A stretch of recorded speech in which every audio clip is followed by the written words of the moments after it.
First ever factory outlet Mukinda Jewelries, KBHP Somajigoda Suchitra Hanmakonda Kottapet Chandanagar Khammam. Hi hello welcome to Suman TV. నేను మీ Roshan. So cease fire అన్నారు, పెద్ద పెద్ద ట్వీట్లు చేశారు common సెన్సా అని. తీరా చూస్తే ట్వీట్ చేసిన 3 గంటల్లోనే పాక్ ఉల్లంఘన, 2 నాలుకల ధోరణి మళ్ళీ చూపించింది. వాళ్ళ నక్క జిత్తుల ప్రయోగాలన్నీ కూడా మళ్ళీ భారత్ మీద ప్రయోగించారు. మళ్ళీ కాల్పులు జరిగారు, మళ్ళీ డ్రోన్స్ అన్నీ వదిలారు. బట్ భారత్ ఎంతో చాకచక్యంగా అప్రమత్తంగా ఉన్నారు కాబట్టే మొత్తాన్ని తిప్పికొట్టారని చెప్పుకోవచ్చు. బట్ దీని గురించి మాట్లాడడానికి మనతో పాటు సిద్ధంగా ఉన్నారు లైవ్లో army ex major SPS Oberoi garu. Oberoi గారు నమస్తే అండి. నమస్తే అండి. జై హింద్ సార్. సార్ జై హింద్ సార్. ఎలా చూడొచ్చు, ఎందుకంటే మీరు ఎన్నో సంఘటనలను చూసొచ్చారు, ఆర్మీలో ఎంతో ఎక్స్పీరియన్స్ ఉంది, పాక్ గురించి మీకు బాగా తెలుసు, అండ్ అమెరికా గురించి కూడా చాలాసార్లు స్టేట్మెంట్ ఇచ్చారు ఈ మధ్యన ఇంటర్వ్యూస్లలో కూడా. ఏ విధంగా చూడొచ్చు అంటారు? చైనా సపోర్ట్ చూసుకొని ఒక్కసారిగా పాక్ మళ్ళీ వితిన్ 3 అవర్స్లో ఓకే అనుకొని ఉల్లంఘన చేసి మళ్ళీ ఫైర్ స్టార్ట్ చేసింది. ఎలా చూడొచ్చు సార్ ఓవరాల్గా దీన్ని? మళ్ళీ వార్ ఉండొచ్చు అంటారా? సార్ ఒక్క విషయం అర్థం చేసుకోండి సార్. ఇప్పుడు మన భారత ప్రధాని గారు 3 chief of army staff, navy staff, air force స్టాఫ్ని కానీ, హోమ్ మినిస్టర్ని కానీ, డిఫెన్స్ మినిస్టర్ని కానీ, ఎన్ఎస్ఏ గారిని కానివ్వండి, అండ్ అలాగే మినిస్టర్ ఆఫ్ ఎక్స్టర్నల్ అఫైర్స్ని పిలిచి ఎలాగైతే ఐకమత్యంగా నిర్ణయాలు తీసుకుంటున్నారో అది పాకిస్తాన్లో అలా సాధ్యం కాదు సార్. పాకిస్తాన్లో సీజ్ ఫైర్ అడిగింది యాక్చువల్లీ మిలిటరీ కాదు sir. It was the political lobby that asked for the cease fire. కాకపోతే దీనిని Asif Munir, who is the chief of the army staff in Pakistan, తను దీనికి అంగీకరించలేదు సార్. సో పొలిటికల్ లాబీకి ఆర్మీకి మతభేదాలు ఉన్నాయి సార్. పాకిస్తాన్లో ఇప్పటి నుంచి కాదు, 1947 నుంచి ఇంతే. వాళ్ళు పొలిటికల్ క్లాస్కి అండ్ ఆర్మీకి పడదు, ఆర్మీకి అండ్ ఐఎస్ఐకి పడదు, ఐఎస్ఐకి పొలిటికల్ లాబీకి పడదు. దానివల్లనే సార్ మనం యాక్చువల్లీ డిప్లొమాటిక్గా పాకిస్తాన్ నుంచి ఫెయిల్ అవడానికి ముఖ్య కారణం కూడా ఇదే సార్. ఎందుకంటే మనము వాళ్ళ పొలిటికల్ క్లాస్తో మాట్లాడితే ఆర్మీ వాడు టెర్రరిస్ట్ని పంపిస్తాడు, ఆర్మీ వాడితో మాట్లాడితే ఐఎస్ఐ వాడు టెర్రరిస్ట్ని పంపిస్తాడు. సో మనం వీళ్ళని నమ్మడానికి మాత్రము ఖచ్చితంగా వీల్లేదండి. ఇప్పుడు 22 ఏప్రిల్ రోజు మనం జరిపిన దాడికి వీళ్ళు అప్పటి నుంచి కంటిన్యూస్గా ఎల్సీ మీద క్రాస్ బార్డర్ షెల్లింగ్ చేస్తూనే ఉన్నారు. సో సీజ్ ఫైర్ ఇంతకు ముందు నుంచి ఉందండి. 22 ఏప్రిల్ రోజు కూడా సీజ్ ఫైర్ ఉన్నప్పటికీ వీళ్ళు దాటి ఇన్ఫిల్ట్రేట్ చేసి వచ్చి ఆ పహల్గామ్లో ఇన్సిడెంట్ జరిగింది. సో సీజ్ ఫైర్ ని పాకిస్తాన్ రెస్పెక్ట్ చేస్తుంది అన్న మన నమ్మకం అన్నది నన్ను అడిగితే మాత్రం మూర్ఖత్వమే అంటారు. ఓకే, అంటే ఇది ఇలానే ఉంటే సార్ ఈరోజు ఆపరేషన్ సింధూర్ 3 జరిగే అవకాశం ఉందంటారా? మరి వాళ్ళు ఏమాత్రమే వెనక్కి తగ్గం, ఎందుకంటే అక్కడ ఆర్మీకి పొలిటికల్కి పడదు, వాళ్ళ మధ్య ఏదో వైరం నడుస్తుందని చెప్పేసి ఆల్రెడీ ఒక టాక్ ఉంది. సో ఇది ఖచ్చితంగా ఆగదండి రోషన్ గారు. ఇది నా అనుమానం ప్రకారంగా కనీసం ఒక 3 to 5 years ఇది నడుస్తుంది. ఎందుకు అంటున్నానంటే 3 to 5 years మినిమం సార్. ఎందుకంటే భారతదేశం లక్ష్యం చాలా క్లియర్గా ఉంది సార్. లక్ష్యం ఏంటి? పాకిస్తాన్ భూమి మీద చివరాఖరి టెర్రరిస్ట్ బతుకున్నంత వరకు ఆపరేషన్ సింధూర్ నడుస్తుంది అని చెప్పి మన ప్రధాని గారు చాలా స్పష్టంగా చెప్పారు. సో నౌ అది జరగదండి. ఇప్పటికీ పాకిస్తాన్ ఆ ఉగ్రవాదుల్ని మన చేతులకి ఇవ్వదండి. అండ్ వాళ్ళని చంపేదాకా మనము నిద్రపోము, వాళ్ళని నిద్రపోము, ఇది కూడా ఖచ్చితం. సో ఈ రెండు కలిపి మీరు చూస్తే గనక ఇది అప్పట్లో ఆగేటట్టు లేదండి. అండ్ ఇప్పుడు ఉన్న పరిస్థితుల్లో పిఓకే మనకి తిరిగి రావాలి అని మన ఏదైతే ఆలోచన ఉందో అది చాలా గట్టి నిర్ణయంగా మారుతుందండి. So maybe we may go for a long drawn battle with Pakistan అవ్వచ్చు. మధ్యవస్థంగా నిన్న అమెరికా వచ్చినట్టు. అండ్ నాకు ఐ డోంట్ నో, మీ ప్లాట్ఫామ్ ద్వారా నేను ఇంకొక మాట చెప్పాలనుకుంటున్నాను సార్. అసలు America is not a good country to be allowed to intervene in this matter sir.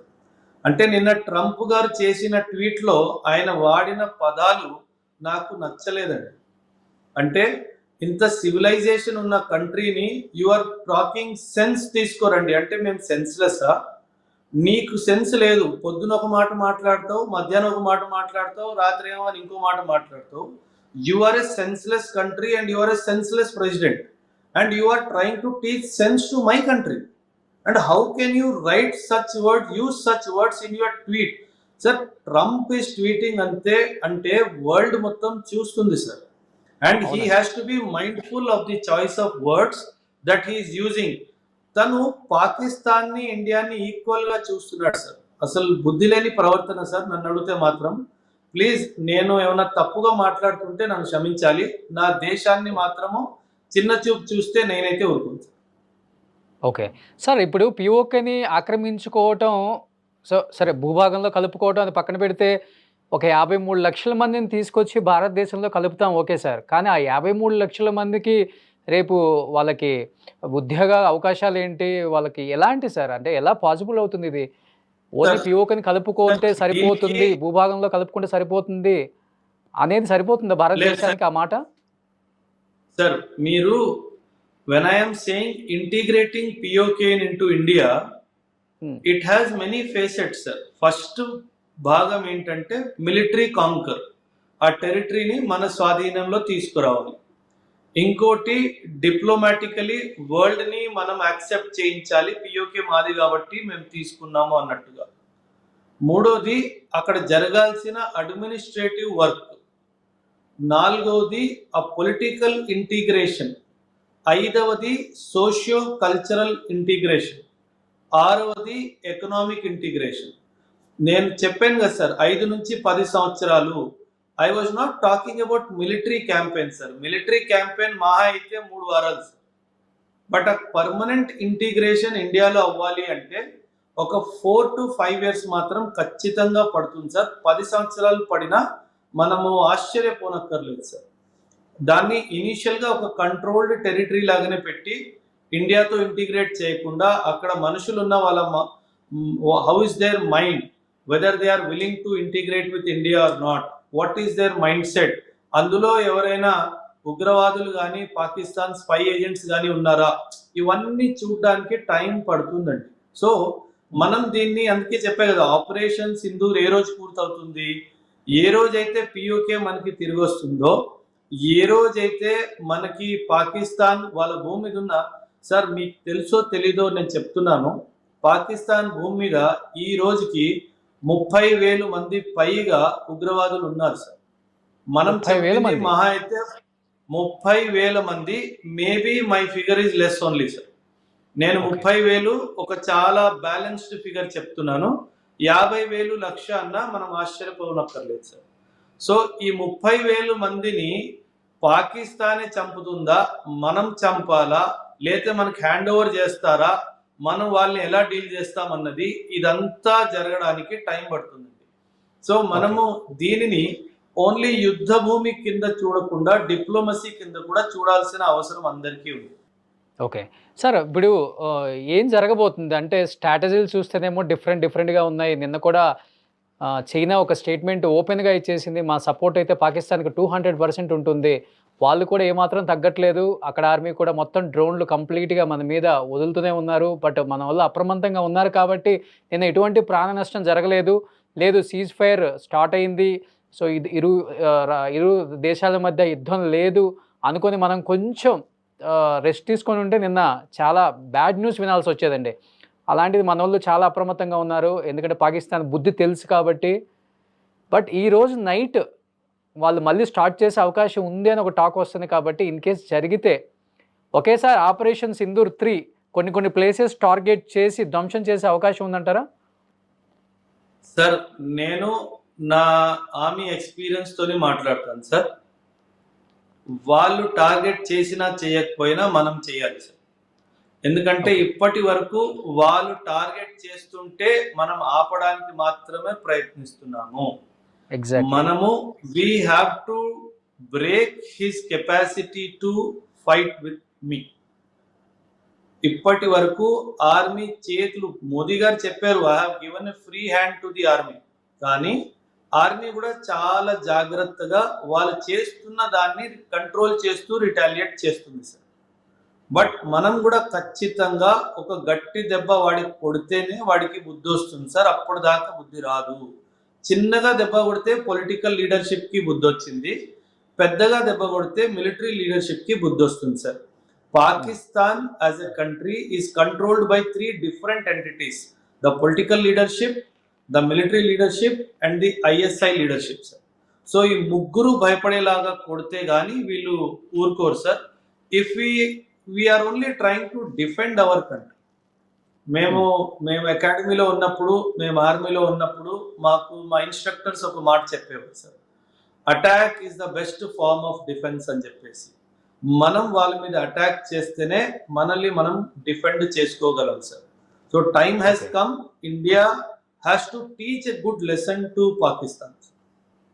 Okay, so మీరైతే అనుకుంటున్నారు ఆపరేషన్ సింధూర్ 3 అయితే ఉండొచ్చు ఇవాళ నైట్ 12 గంటల తర్వాత, మేబీ అదే జరుగుతుందేమో అనేది కూడా అందరు ఆశాభావం, అదే జరగాలి. మీరు అన్నట్లుగానే ఇప్పటి వరకు కూడా మన ఆర్మీ అక్కడ సివిలియన్స్ మీద ఎటువంటి టార్గెట్ చేయలేదు, సో ఆర్మీ మీద కూడా టార్గెట్ చేయలేదు. ఓన్లీ వాళ్ళు టార్గెట్ చేసింది ఉగ్రవాదుల మీద, టెర్రరిజం మీదే మన వాళ్ళు టార్గెట్ చేశారు, ప్రాణం విలువ తెలుసు కాబట్టి. కానీ పాకిస్తాన్ వక్రబుద్ధి అంతా కూడా సివిలియన్స్ మీద అటాక్ చేయాలి, సివిలియన్స్ చంపేయాలి. సో వాళ్ళు ఆలోచిస్తున్నంత కూడా అదే చంపాలి అన్నది పక్కన పెడితే సార్, వాళ్ళ డిజైర్ ఇస్ మన దేశంలో మత భేదాలు జరగాలి, ముస్లిమ్స్ హిందూస్ కొట్టుకొని చావాలి, అది నేను కల్లారా చూడాలి. వాడికి రాక్షస ఆనందం ఉంటుంది సార్.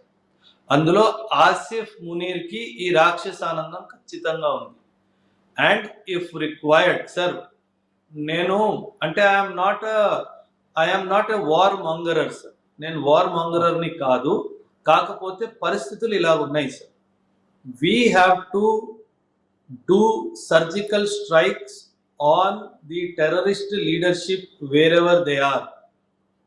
వాళ్ళు ఆఫ్ఘనిస్తాన్ బార్డర్ కి తరలించేశారు సార్ వాళ్ళని.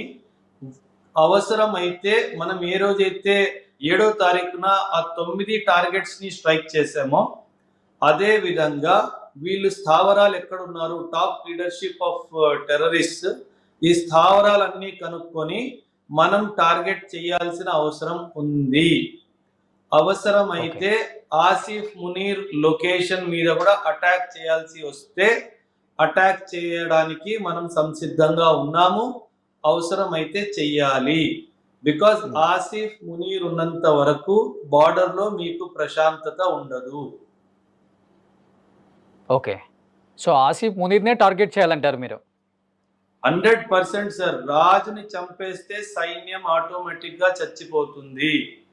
ఇది మనము మన వేదిక్ టెక్స్ట్ బుక్స్ లో చాణక్య గారు చాలా క్లియర్ గా రాసిపోయారు. We need to follow that strategy.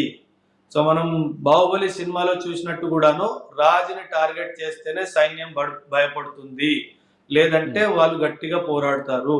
Asif Munir ఎందుకంటే సార్, పాకిస్తాన్ మిలిటరీ లీడర్షిప్ లో middle level and lower level leadership కి ఈ యుద్ధము ఇష్టం లేదు, కాకపోతే ఈ హై లెవెల్ లీడర్షిప్ కి యుద్ధం ఇష్టం ఉంది సార్. ఒక చిన్న మాట సార్, పాకిస్తాన్ ప్రైమ్ మినిస్టర్ ఎవరైతే ఉన్నారో, he is a criminal sir. You go to Google website, Google page and read about him. తన మీద వాళ్ళిద్దరు కొడుకుల్ని చంపిన ఆరోపణ ఉంది sir. A person who has killed his own sons and who faced legal prosecution for years, they have made him the prime minister. So వాళ్ళ choice చూసుకోండి, మన చాయిస్ చూసుకోండి. అండ్ గూగుల్లో మీరు చూసినట్టయితే పాకిస్తాన్ ప్రైమ్ మినిస్టర్ ని పొలిటీషియన్ అండ్ బిజినెస్ మ్యాన్ అని రాస్తుంది. How can A business man become a politician sir? ఒక మాట, మన మోదీ గారికి ఆ వెధవ్కి అసలు పోలికలు ఉన్నాయా sir?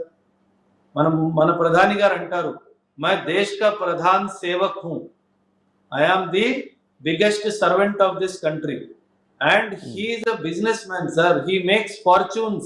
They are doing illegal business in Balochistan sir. ఊరికే ఇండిపెండెన్స్ కోరుకోవట్లేదు సార్. వీళ్ళు బలూచిస్తాన్ లో ఉన్న ఖనిజం అంతా తీసి చైనా పాకిస్తాన్ ఎకనామిక్ కారిడార్ ద్వారా పంపిస్తున్నారు. మీరు అన్నారు కదా ఇందాక, చైనా అనింది నేను పాకిస్తాన్ కే సపోర్ట్ చేస్తాను. ఇప్పుడు వాళ్ళ ఖనిజం సార్ అంతా ఇప్పుడు పుణ్యానికి ఇప్పుడు వాళ్ళ వచ్చినప్పుడు బలమంతా ఇప్పుడు వాళ్ళ బలమంతా అదే కదా. First day 9 places, second day 8 places మనం టార్గెట్ చేసి కరాచీని కూడా ధ్వంసం చేసినప్పటికి కూడా ఆర్థికంగా వాళ్ళ దగ్గర బలం లేకపోయినా కేవలం చైనాని చూసుకునే కదా ఈ ఒంటెత్తు పోకడు సార్. వేరే ఇంకే బలం సార్ ఉంది వాళ్ళకి ఇదంతా ఇంకా. సార్ పాకిస్తాన్ అడుక్కొని తినే దేశం సార్. వీళ్ళకి ఎటువంటి సిగ్గు లేదు సార్. వీళ్ళు ప్రతిసారి మిడిల్ ఈస్ట్ కంట్రీస్లో వెళ్ళి అడుక్కోవడము, చైనాతో అడుక్కోవడము, సౌదీ అరేబియాతో అడుక్కోవడము, అమెరికాతో అడుక్కోవడము, రష్యాతో అడుక్కోవడము, సౌత్ ఈస్ట్ ఏషియాలో ఉన్న ముస్లిం కంట్రీస్తో అడుక్కోవడము, వీళ్ళకి అడుక్కొని బతికే అలవాటు అయిపోయింది సార్. అండ్ మీరు అక్కడ leadership, political and army leadership వాళ్ళ స్థావరాలు ఇల్లులు చూస్తే గనక మీరు ఆశ్చర్యపోతారు సార్. వీళ్ళు రాజుల్లాగా బతుకుతున్నారు సార్. 2025లో కూడా వీళ్ళు రాజుల్లాగా బతుకుతున్నారు. అక్కడ సామాన్య ప్రజలు లీటర్ పెట్రోల్ 450 రూపాయలు సార్ ఈ రోజుకి. అండ్ వీళ్ళేమో గోల్డెన్ ప్లేట్స్ లో, సిల్వర్ ప్లేట్స్ లో భోజనాలు చేస్తున్నారు. Actually political leadership, military leadership ఆ దేశాన్ని నాశనం చేసింది sir. So this is where we need to understand how their mind will work. నిన్న 3 గంటల 35 నిమిషాలకి మనకి ఆ DGMO నుంచి ఫోన్ వచ్చినప్పుడు మనము within few hours we accepted their ceasefire request sir. నేను అప్పుడే అనుకున్నాను వీళ్ళు కావాలని సీజ్ ఫైర్ అడుగుతున్నారు. యాక్చువల్లీ ఎందుకు అయిందంటే సార్ సీజ్ ఫైర్ నిన్న అసలు డిమాండ్ కూడా ఎందుకు వచ్చిందంటే పాకిస్తాన్కి ఒక భయం ఇంకా ఫిక్స్ అయిపోయింది sir. That I am losing Balochistan అనే భయం మైండ్ లో ఫిక్స్ అయిపోయింది.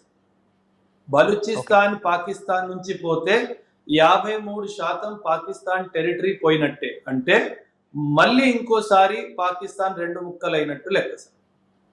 సో చివరికి 5 ముక్కలు అవుతుందేమో సార్ ఇది. ఈ యుద్ధం అయిపోయేలోపు 5 ముక్కలు అయ్యే అవకాశం కూడా ఉంది. పిఓకి బలూచిస్తాన్ 100% మీరు కరెక్ట్ సార్, మీరు చెప్పింది కరెక్ట్. కాకపోతే 2025లో అవ్వకపోవచ్చు సార్. 2025లో మాత్రం బలూచిస్తాన్ జరగడం ఖాయము అండ్ పిఓకే మనకి తిరిగి రావడం ఖాయం సార్. వచ్చే 2-3 సంవత్సరాల్లో నార్త్ వెస్ట్ లో ఖైబర్ పఖ్తూన్ఖా వేరవడం ఖాయం. Afghanistan will definitely attack. And ఇక్కడ సౌత్ ఈస్ట్ లో సింధ్ ప్రాంతం కూడా వాళ్ళు ఇండిపెండెన్స్ కోరుకోవడం మాత్రం ఖాయం సార్. అప్పుడు పాకిస్తాన్ లో మిగిలేది పంజాబ్ ఒక్కటే సార్.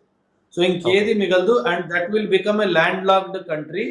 ఇప్పుడు నేపాల్ని ఎలా మనం కంట్రోల్ చేస్తామో అలాగే పాకిస్తాన్ని కంట్రోల్ చేయాల్సిన అవసరం వస్తుంది సార్.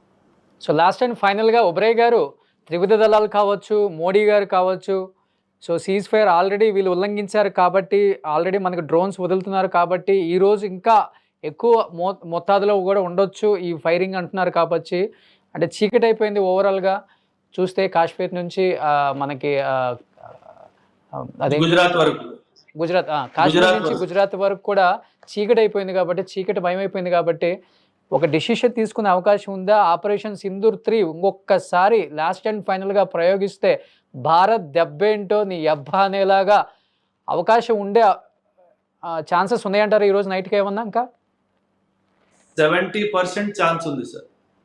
ఓకే, 70% ఈ రోజు రాత్రి గనక ఏదైనా దుస్సాహసం పాకిస్తాన్ చేస్తే గనక ఇంకా ఊరుకునేది లేదండి. ఎందుకంటే ఇప్పటి వరకు మనం ఓన్లీ డిఫెండ్ చేస్తున్నాం సార్. ఇప్పుడు అటాక్ చేసే సమయం వచ్చేసింది. ఓకే, అదే జరగాలని కోరుకుందాం సార్. ఎందుకంటే వాళ్ళు ఏమాత్రం తగ్గట్లేదు కాబట్టి మన దెబ్బేంటో మనం కూడా చూపించాలి. అంటే ఇదే మంచి అవకాశం ఎవరికైనా కానీ పిఓకని కూడా స్వాధీనపరుచుకోవాలని కూడా ఎక్కువగా వినిపిస్తుంది. బట్ ఎటువంటి ప్రాణ నష్టం జరగకుండా సక్సెస్ఫుల్గా ఈ వార్ ముందుకెళ్ళాలని అందరం కూడా కోరుకుంటున్నాం. అవునండి, ఎగ్జాక్ట్లీ సార్. ఇంకో విషయం సార్, ఖచ్చితంగా అమెరికా కూడా త్వరలో ఒక స్టేట్మెంట్ ఇస్తుంది దట్ ఐఎమ్ విత్ పాకిస్తాన్ అని. మనం దీనికి కూడా సంసిద్ధంగానే ఉండాలి. ఎందుకంటే ఇప్పుడు చైనా ఇచ్చినట్టు స్టేట్మెంట్ అమెరికా కూడా త్వరలో ఇచ్చే అవకాశం ఉంది. ఎందుకంటే America wants to cell weapons to Pakistan. ఇప్పుడు IMF నుంచి $1 బిలియన్ $2 బిలియన్ ఏవైతే రిలీజ్ అవుతాయో ఆ డబ్బు పాకిస్తాన్ వాడి యుద్ధాయుధాలు తీసుకొచ్చుకుంటారు సార్. వీళ్ళు తెచ్చుకొని ఈ యుద్ధాన్ని కొంచెం కొనసాగించడానికి ట్రై చేస్తారు. కానీ కాకపోతే S-400ని ధ్వంసం చేశామని పాకిస్తాన్ మీడియాలో హల్చల్ అవుతుంది. అక్కడ ఆర్మీ ఒక స్టేట్మెంట్ కూడా ఇచ్చింది.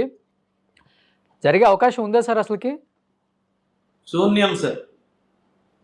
వీళ్ళు S-400ని చూడ్డానికి కూడా వీళ్ళ కళ్ళు సరిపోవు సార్. వీళ్ళు S-400ని ధ్వంసం చేయడం అన్నది వీళ్ళు కలలోనే సోషల్ మీడియాలోనే చేయగలరు తప్పితే రియాలిటీలో మాత్రం వీళ్ళకి చేసే సత్తా లేదండి. S-400 is one of the most potent missile defence systems in the world today sir, which has delivered 100% accuracy.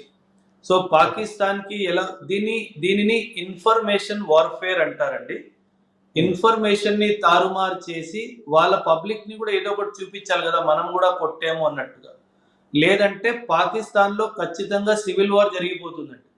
Civil war జరిగిందంటే వాళ్ళకి ఇంటర్నల్ గా పొలిటికల్ గా ప్రాబ్లమ్స్ వస్తాయి. కాబట్టి వాళ్ళు ఇలాంటి న్యూస్ మీరు విన్నారు, CNN రిపోర్టర్ డిఫెన్స్ మినిస్టర్ ని ఒక క్వశ్చన్ అడిగితే ఆయన నోట్లోంచి మాట రాలేదండి.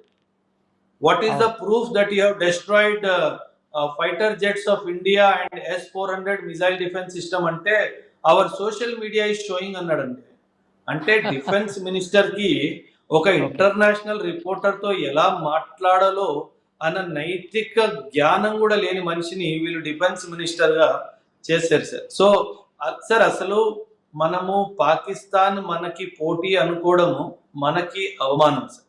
అండ్ పాకిస్తాన్ ఆర్మీని ఆర్మీ అని పిలవడము ఆర్మీకే అవమానం సార్. వీళ్ళు పెట్రోల్ పంపులు నడుపుతున్నారు, వీళ్ళు రియల్ ఎస్టేట్ బిజినెస్ చేస్తున్నారు, వీళ్ళు కమర్షియల్ కాంప్లెక్స్ నడుపుకుంటున్నారు. ఆర్మీ చేస్తున్న పనులు నేను చెప్తుంది. అండ్ వెరీ ఇంపార్టెంట్లీ వీళ్ళు డైపర్లు తయారు చేసి అమ్ముకుంటున్నారు sir. So they are basically brokers and business agents and not soldiers. మేము ఇంటర్నేషనల్ లెవెల్ గా జాయింట్ ఆపరేషన్స్ చేసినప్పుడు ఈ పాకిస్తాన్ మిలిటరీ వాళ్ళని చాలా చులకనగా చూస్తారండి. అసలు వీళ్ళని స్ట్రీట్ ఫైటర్స్ ఉంటారు కదా, వాళ్ళని చూసిన కళ్ళతో వీళ్ళ వైపు చూస్తారు. ఎందుకంటే ప్రొఫెషనలిజం లేదు, ఒక ట్రైనింగ్ లేదు, ఒక డిసిప్లిన్ లేదు. అక్కడికి ట్రైనింగ్ వచ్చినప్పుడు కూడా పొద్దున్న నుంచి సాయంత్రం దాకా తాగడం, రాత్రి మళ్ళీ తాగడం, వాళ్ళు ఇదే పనులు చేసేది సార్. ఆ ప్రొఫెషనలిజం అన్నది లేదండి. ఓకే. సో ఎనీహౌ యుద్ధంలో భారత్ దూసుకుపోవాలని 140 కోట్ల మంది కోరుకుంటున్నారు. అదే మనం కోరుకుందాం సార్. సో ప్రతి దాడికి మనం కూడా సిద్ధంగా ఉన్నాం. మేము కూడా సిద్ధం, ఏదైతే అదైంది. మళ్ళీ యుద్ధానికి మేము సిద్ధం అంటున్నారు కాబట్టి అదే జరగాలని కోరుకుందాం. థ్యాంక్ యూ సో మచ్ శుభ్రయ్య గారు. థ్యాంక్ యూ అండి. జై హింద్ సార్. జై హింద్. జై హింద్ సార్.